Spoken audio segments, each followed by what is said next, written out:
The Cleveland Browns just drafted a quarterback, and now they're scrambling to figure out how to deal with the fallout. Not because he's bad, not because he's causing problems in the locker room, but because someone underestimated just how loud the truth would get once the cameras stopped rolling. Enter Shedeur Sanders, fifth-round pick, lightning rod for media criticism, and quietly, one of the most respected voices in the Browns locker room. Oh, and did we mention Shannon Sharpe just blew the lid off what's really going on behind the scenes? What was supposed to be a slow developmental arc has spiraled into a quarterback controversy soaked in politics, ego, and old-school NFL gatekeeping. If you're into the real story and all the messy twists they don't show on highlight reels, go ahead and subscribe.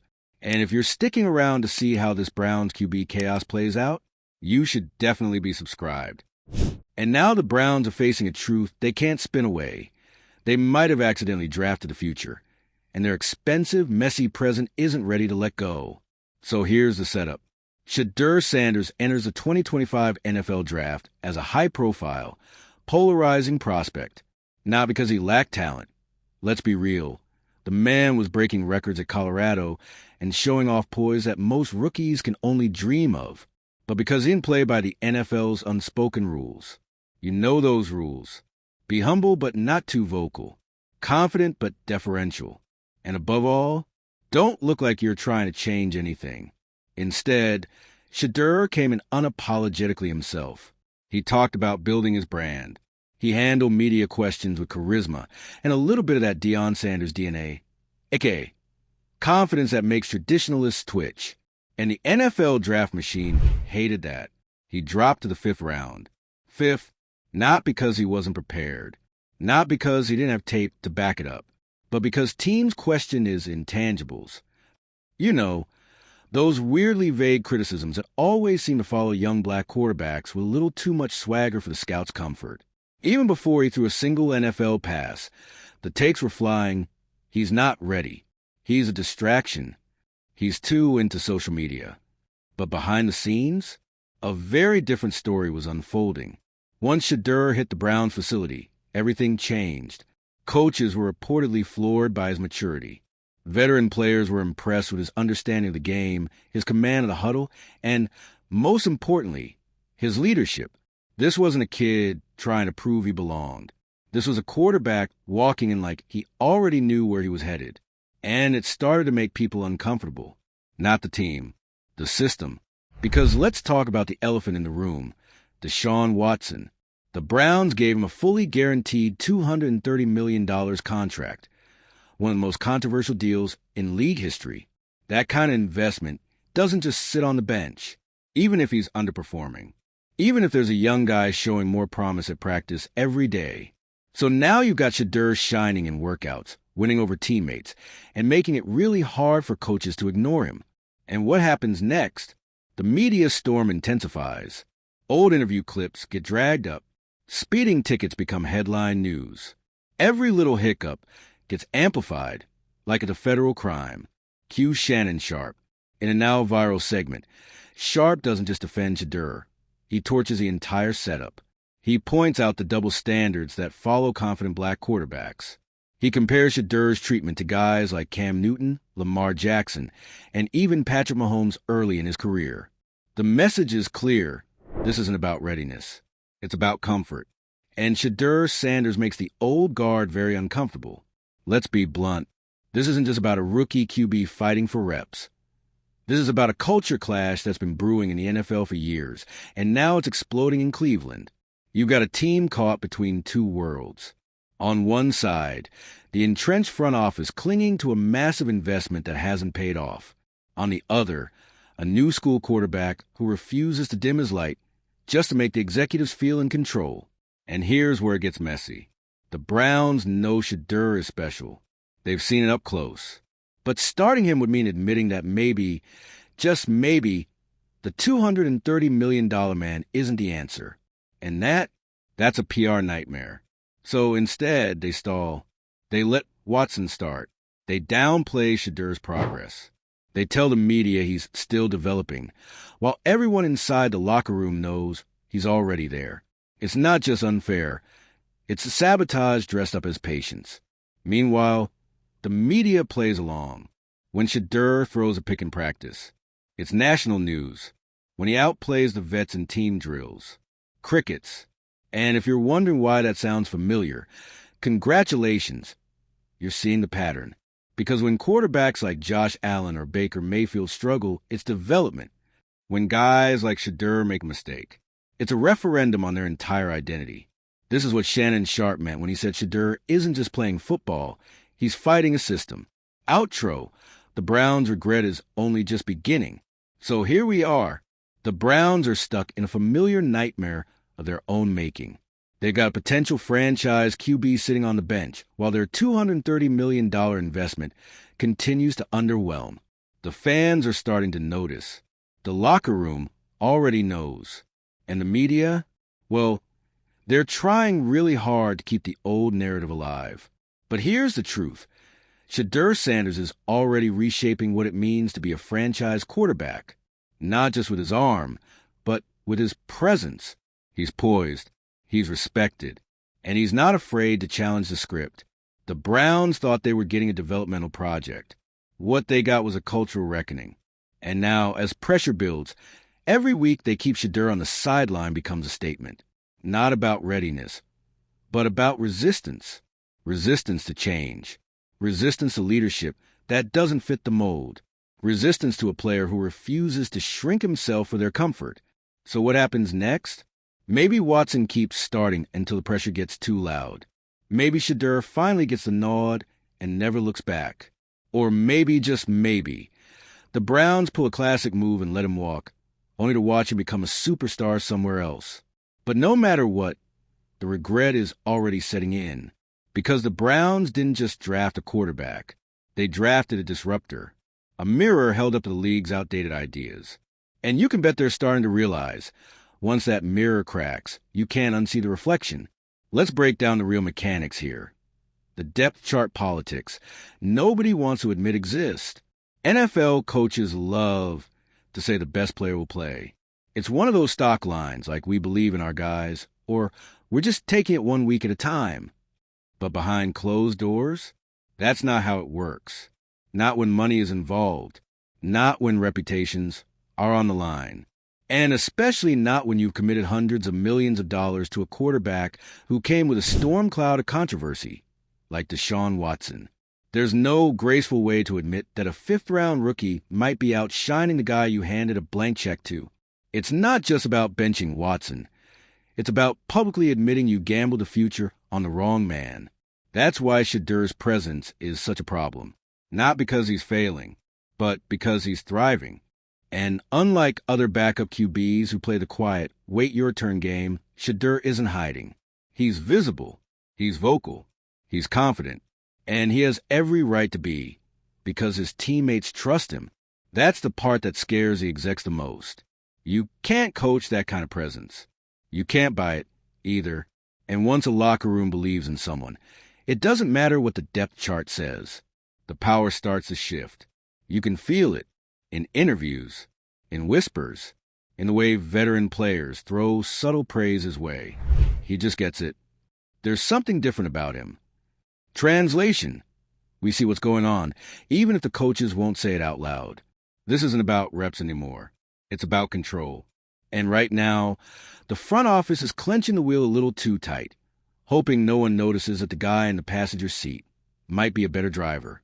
Let's go back to Shannon Sharpe for a second, because his comments weren't just analysis. They were a warning shot. A seasoned Hall of Famer went on national television and called out the NFL's favorite magic trick. Pretending scrutiny is neutral when it's anything but. He didn't tiptoe around it. He said what a lot of people have been thinking. Shedeur is being judged by a different rule book. And when someone like Shannon says it, people listen. He connected the dots. Cam Newton's outfits became a bigger story than his MVP season. Lamar Jackson was doubted at every turn until he was literally unavoidable. Even Mahomes, yes, that Mahomes, was met with he's a system guy, whispers before he lit the league on fire. And now Shedeur is getting the same treatment. Not because of his performance, but because he dares to be himself in a league that still clutches its pearls when young black athletes show a little too much confidence. Sharpe's rant wasn't just about Shedeur. It was about the NFL's discomfort with evolution. Quarterbacks aren't just game managers anymore. They're brands, they're personalities, they're leaders in ways the league still struggles to package. So when Shedeur walks in with presence, style, and media savvy, it short-circuits the system. He's not broken, the system is. And Shannon Sharpe said the quiet part out loud. Here's where things go from shady to transparent. If Shedeur so much as breathes wrong, it's national news. An awkward post-game comment, it's framed as arrogance. A speeding ticket, it's immaturity. Meanwhile, other players with actual red flags get the "he's just a competitor" treatment. It's subtle, but it's relentless. This kind of narrative engineering isn't about truth. It's about control. The media doesn't just report on players.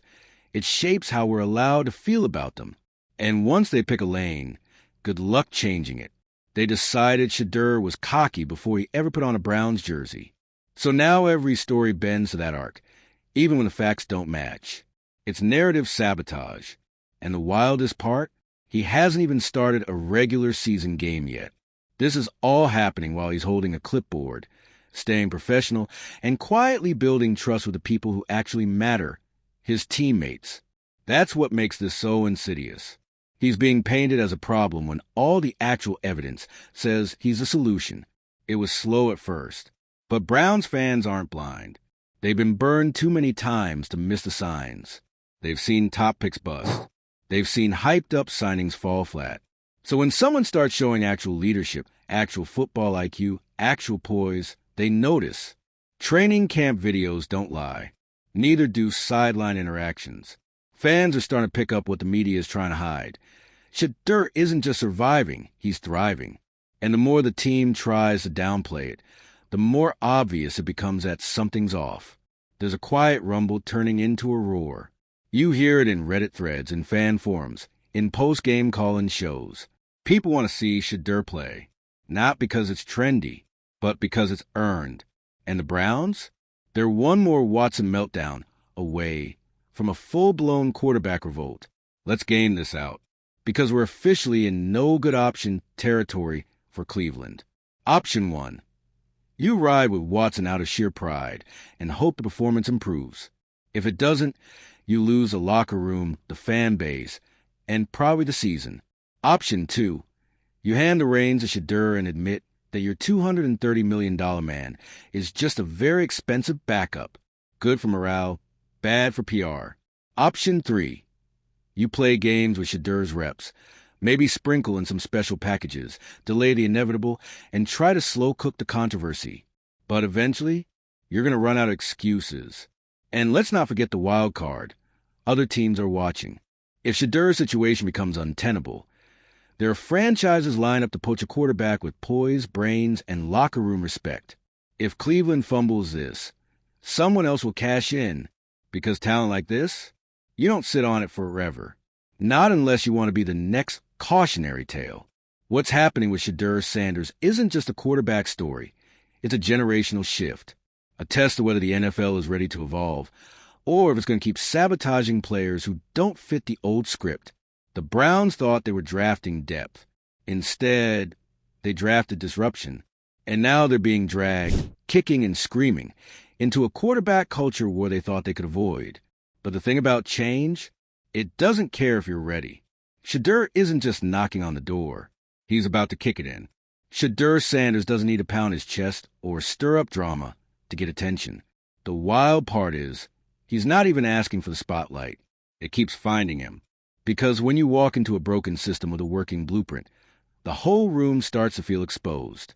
That's exactly what's happening in Cleveland. This isn't your typical backup-turned-starter story. This is deeper, more political, more fragile. The Browns didn't just draft a quarterback. They stumbled into a cultural conversation they thought they could sidestep. And every time Shedeur handles it with composure, every time he sidesteps a media trap or flashes brilliance in practice, the pressure mounts. You can feel the tension bleeding through press conferences. Coaches trying to say all the right things while not saying too much. Journalists asking questions they already know won't be answered. And Shedeur?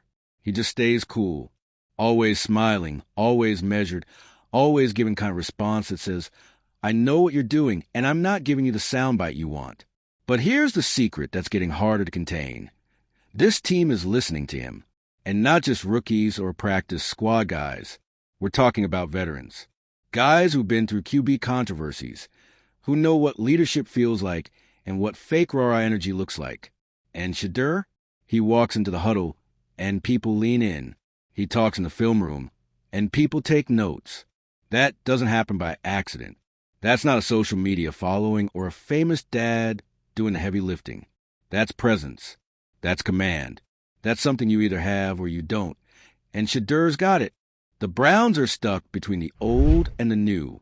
The old says you wait your turn. You don't talk back, you conform. The new says authenticity wins. And whether they admit it or not, the old-school decision-makers are terrified that Shedeur might be proof they've been doing it wrong all along. There's also this quiet irony hanging in the air. If Shedeur were less prepared, if he were immature, if he were throwing tantrums or being reckless, it would be easier to ignore him. They could point to flaws, dismiss the noise. But when a player does everything right, when they're respectful, diligent, polished, and still get overlooked, it puts the flaws in the system under microscope. And that's when things start to crack. It's starting to feel like a countdown. One more awkward Watson performance. One more half-hearted. We like what we got quote from the coaching staff. One more leak to the media trying to spin Shedeur as inexperienced. And eventually, the dam breaks. Because this isn't a fan base known for patience.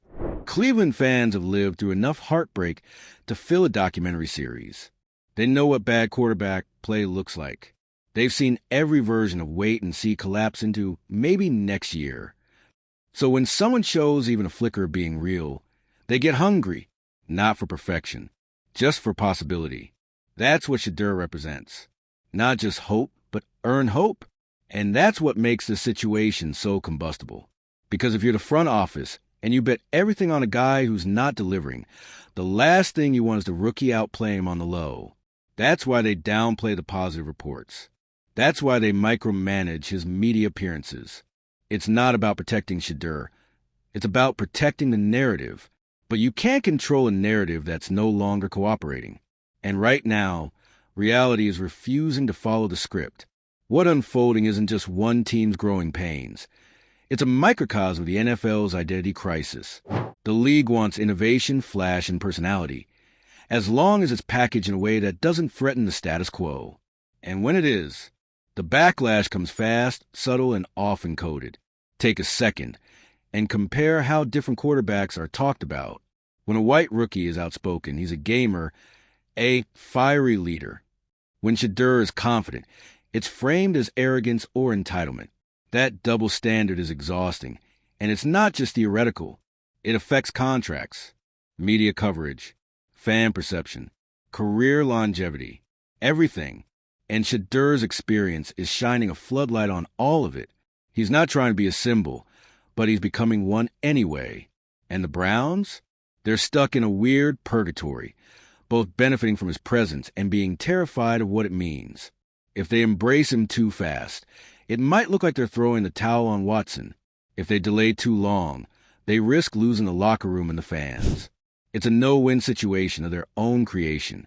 You have to wonder what conversations are happening behind closed doors. Are coaches begging the front office to let the best man play?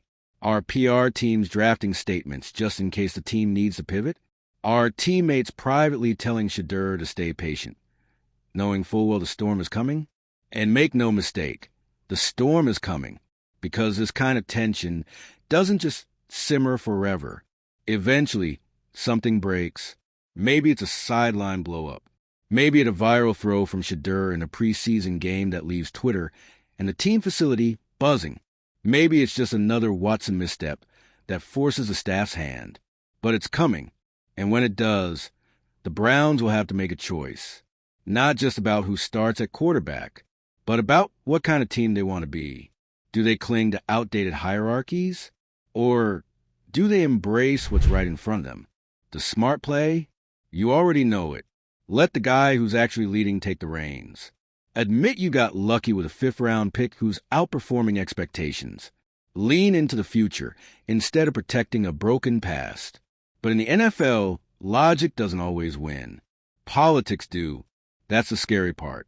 There's a version of the story where Shedeur sits for a year or longer because the Browns can't swallow their pride.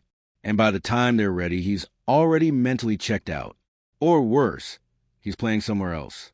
Think about how many young quarterbacks have been stifled, not by lack of talent, but by organizational ego. That's the real tragedy in the league. Not blown plays, but blown opportunities. But Shedeur doesn't strike you as the type to fade quietly. He's been around the game too long. He knows how this works. And he's already winning in the one arena no one can rig: the respect of his peers. That's the true foundation of a franchise quarterback. Stats come and go. Highlights fade. But respect? That's currency. And Shedeur is stacked. If the Browns were smart, they'd see what they've got and move with urgency. Not panic. Not desperation. Conviction. Because windows in the NFL are short.